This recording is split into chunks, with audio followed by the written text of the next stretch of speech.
Jesus, give us wisdom. Please.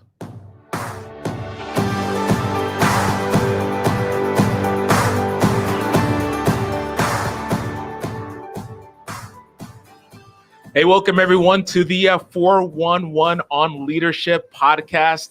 My name is Steve Thomas, and to my left, it is John Campbell. And John, this is our very first podcast. Right. So welcome to everybody to our podcast launch. This is brought to you by Sitch Radio, who's available for all of your podcasting needs. Go ahead and visit them at sitchradio.com. John, why are we here this morning?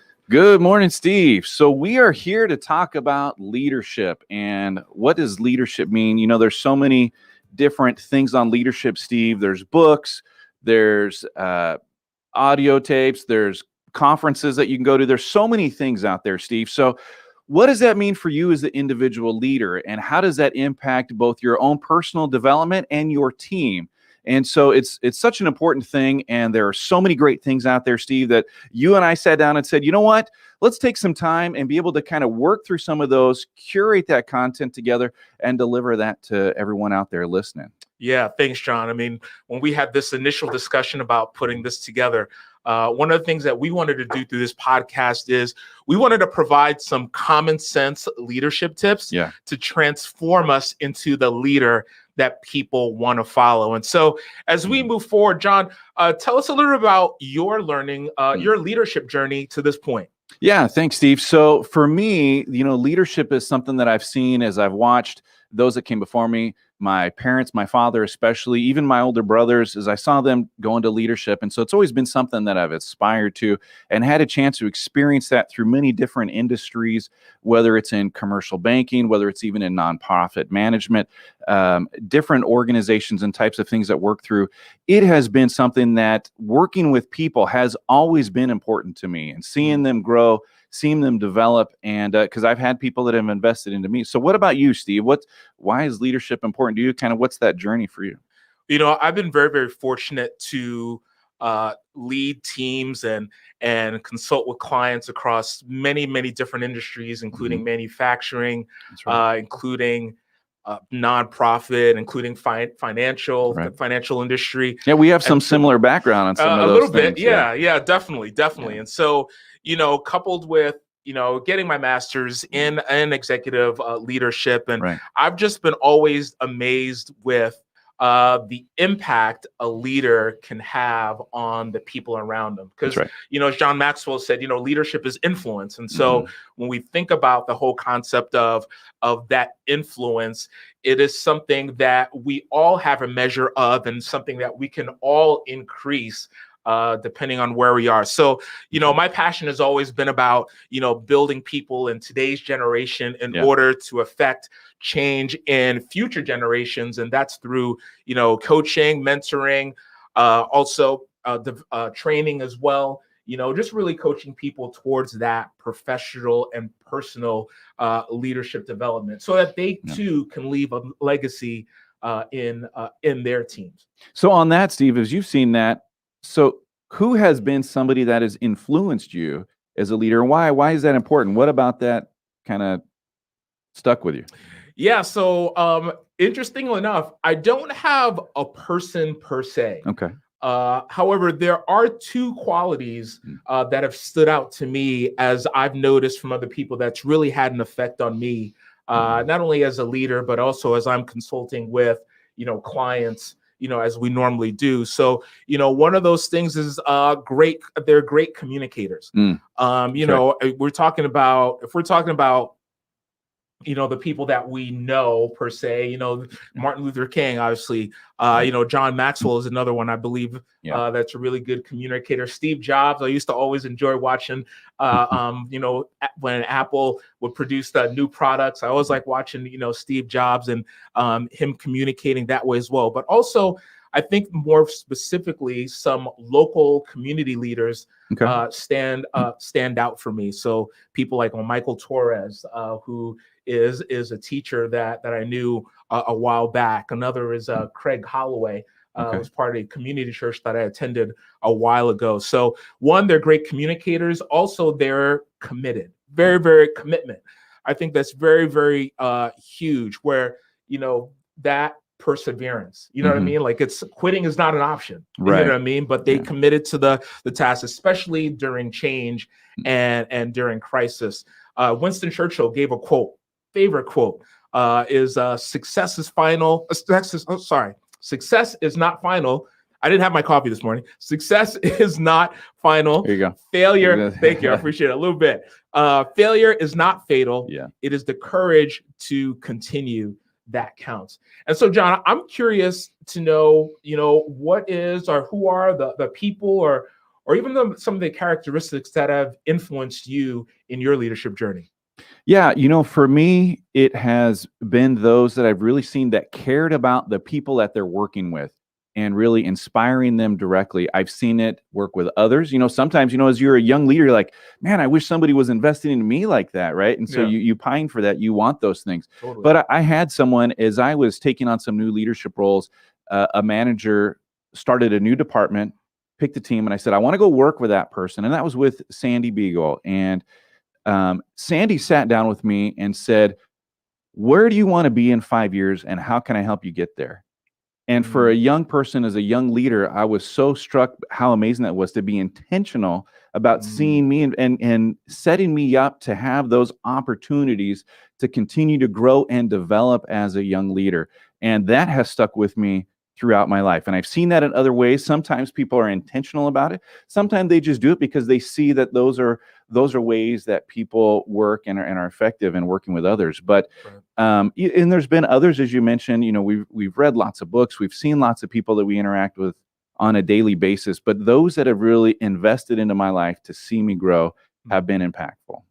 Man, well, it's always important to have that mentor, or to have that person invest in us the way that Sandy did with you. And that's really part of what being a leader is, and leaving that legacy, is just intentionally investing in other people. Right. And so as you look at, your leadership journey and reflect on that, what would you say are either books or articles that you have come across that has impacted your leadership? Well, I'm going to take one because you let me go first, but there's a book that you and I have both really gained a lot of wisdom and insight from. And it happens to be part of what we represent. And Dale Carnegie, the master, right? One of the first intentional books on it. We've got it right here.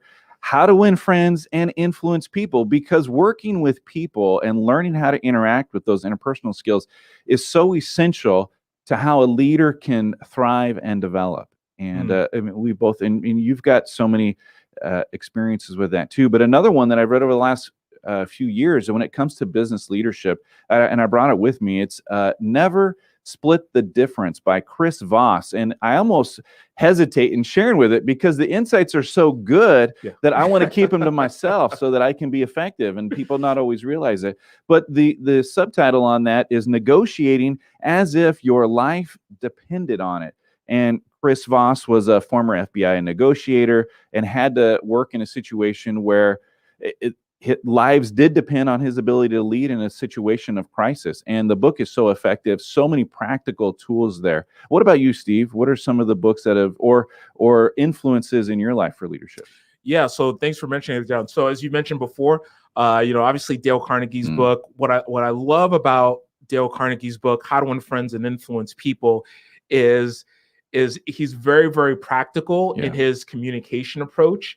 And then I love his storytelling in that book. I mean, there's just so many great stories that illustrates these human relationship principles that are timeless. That's one of the things I really love about this book. Other books I've read John Maxwell. Wait. Timeless? How old is this book?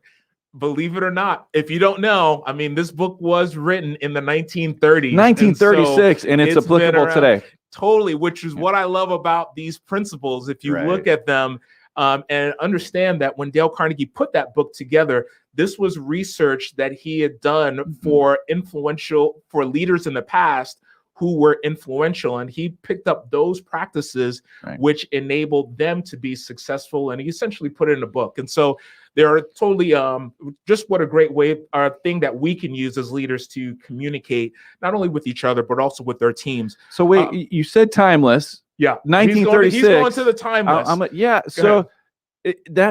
But man, that's old, Steve.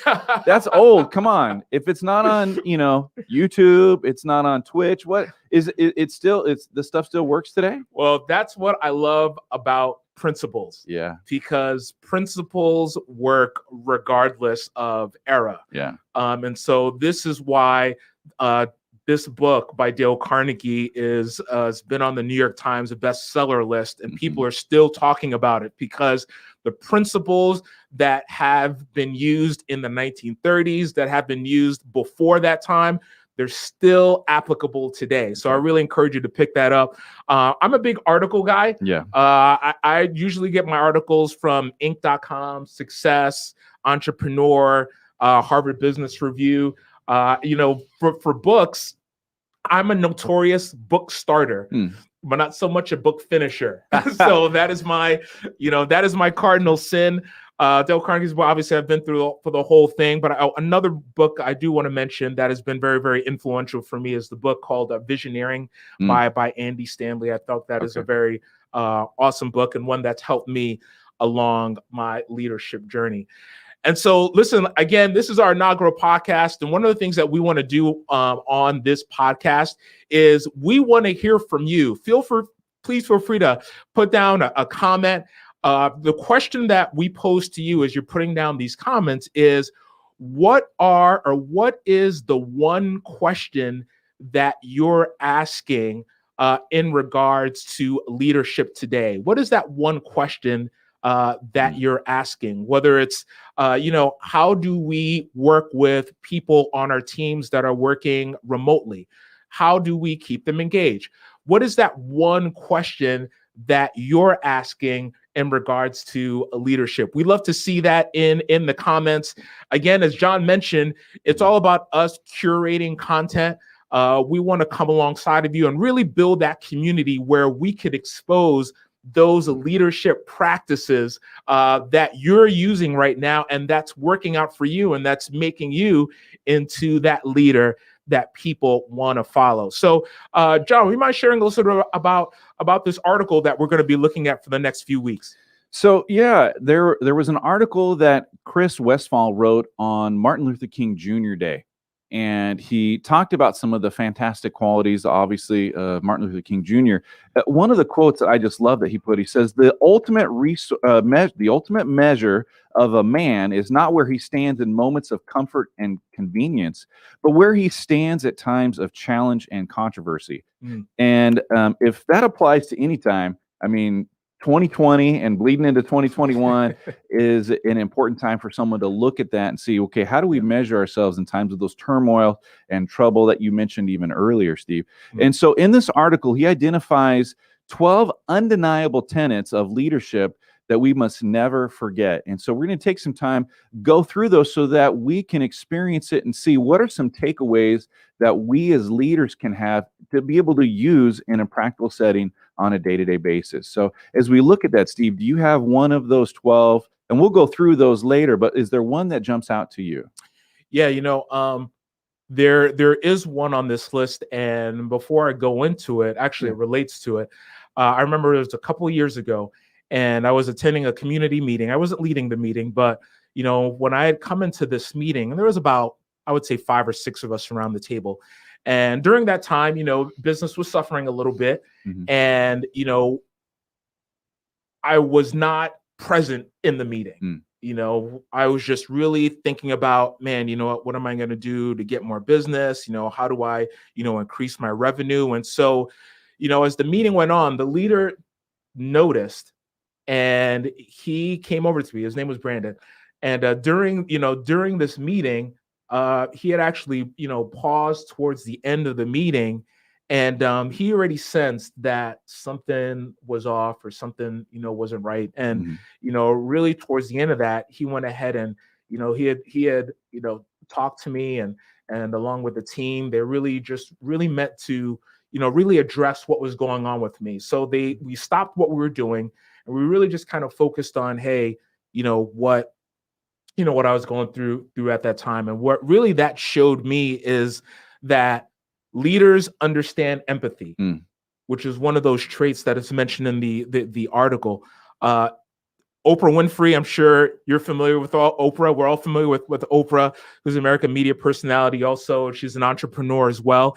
And she said this. She said, leadership is about empathy, having the ability to relate and connect with people for the purpose of inspiring and empowering their lives. And I think about our current climate, with us, dealing with COVID, with all the resulting loss from that. Some have lost their jobs. Some have, they've lost their, ability to bring in money. Businesses have been impacted. And so there's a lot of things that are going on. Those that remain employed, there's just so much more on our plate. And so we just have a lot of things on our mind. And so for a leader to take a moment and to really empathize with those on their team at that moment speaks volumes, because that ascribes value and worth to that person. And going on with that, on your comment, Steve, so we have a comment from Todd who says, what impact do leaders have in ending an ongoing conflict between team members? And I think empathy, as you mentioned, is extremely important in that. Definitely. Just, first having that conversation and really being able to ask those questions to get to the bottom of what's going on. So when sometimes people are having issues at work, sometimes the root of that happens in those other things in their life. We don't know. Do they have a sick family member? Did they get in an accident on their way in? I mean, we're in Orange County. Accidents happen regularly, and you never know. Yeah. And like you said, I think that is such a powerful thing, because having that empathy, the leadership intelligence to understand that you don't always know and that you have to stop and read the situation properly. So yeah, that's impactful. Definitely. So as you look at it, John, and as you look at these traits, which one would you say stands out for you at this point in your leadership journey? Yeah, and I think for me, thanks for asking that, Steve. It is one of the things that I mentioned earlier in someone investing in my life. And so Westfall writes in these 12 points is leadership creates more leaders. And I really feel that if you're intentional as a leader about investing into those that you work with, you're going to get fantastic results, because people feel that they're valued, that their opinions and their goals and desires are understood by those above them. Those are in leadership. And as you invest in them and give them that opportunity to succeed, to help them rise and grow, they're going to respond to that. And so much so that even many of us are familiar with Ralph Nader. And he says, I start with the premise that the function of leadership is to produce more leaders, not followers. And if you think about that, the difference, produce leaders, not followers. And, the follower is that one that does what you tell them to do. And that's usually about it. That might be the extent of as far as they go. But if you're creating another leader, you're inspiring in someone to have that vision. You talked about someone, you mentioned the book earlier about visioneering and having that idea and painting a picture in someone so that they have something to follow, something that they have a chance to look up to and desire that. And as they grow and lead, they're going to inspire those that are, that they're a leader of. So what would you say, John, if I could throw this question to you, what would you say would be the benefit of leaders creating other leaders? Because, for some, it'd be like, hey, you know what? Hey, we want to make sure that our position is assured, because especially with, companies now that are cutting back again because of the pandemic. And so, job security is something that's important to the majority of us. So what would you say would be the benefit of a leader creating other leaders on their team? So many of us have heard that quote, right? You want to work to a point where you can work yourself out of a job. And exactly what you said. A lot of times we think about that. Well, if I work myself out of a job, then what do I do? Well, hopefully you have the comfort at the organization that you're in to understand your value and your worth. But as you're creating additional leaders in your organization, you're helping to inspire others to take on that task. And as you free yourself up from some of those other day-to-day things, as they take ownership of that, right? You want them to be inspired into the vision of the organization, right? So it's not just about about me and what can I get out of this. But as I begin to see that as I work and as I have that goal to lead the organization and I take on that responsibility, then as the leader, I can then free up and start to invest in some of those other people and start to see them grow and more people take on those leadership roles. And you get buy-in, which is huge in an organization. We've all seen it, right? We talk about discretionary effort. If you don't have buy-in, you get someone who's an order taker. And they're going to do exactly what you tell them to do, Steve. You tell them to punch in at 8 and leave at 5 and, do this job, do that job, and that's what you get. But as you inspire a leader, they're going to give that discretionary effort, right? They're going to put in the extra effort to get what you need them to do. So, John, as we're closing in here, because we're about to just kind of wind down, what would you say based out of our conversation? One of the things that we want to do as part of this podcast is give tangible evidence, or not evidence, I should say, but a tangible takeaway for us to utilize this week. And so, John, what would you say for those that are listening or watching to this? What would you say would be that one takeaway that those that are listening, leaders, can put into practice this week? I can't even talk. Again, no coffee. Don't go through the morning without any coffee. What is that one takeaway that you would, advise leaders this week based on what we're talking about?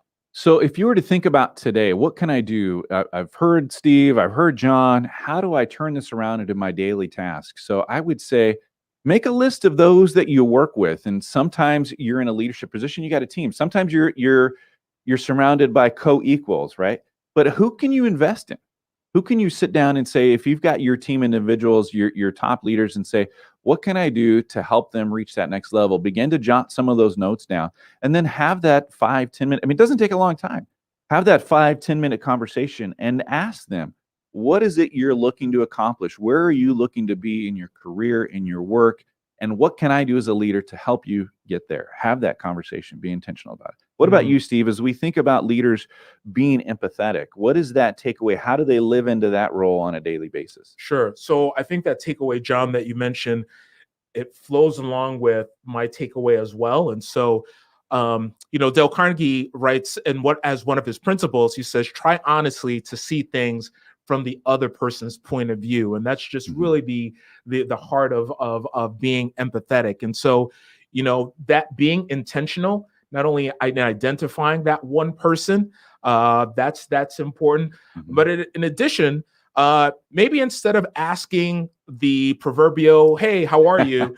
Maybe it's going a little bit deeper than that. Because typically, if we go and we see somebody, we're asking, hey, how are you? Hey, we're good.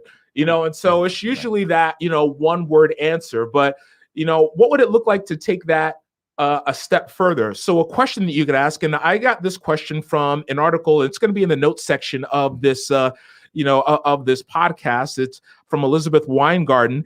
And so one of the questions that pops up that I've been asking more of is, how have you been taking care of yourself recently? How have you been taking care of yourself recently? See, what I love about that question is that it just goes beyond the proverbial one-word response or one-word answer, but then it also encouraged them to talk a little bit more about what they're doing to keep themselves healthy, whether it be mentally, physically, however it is.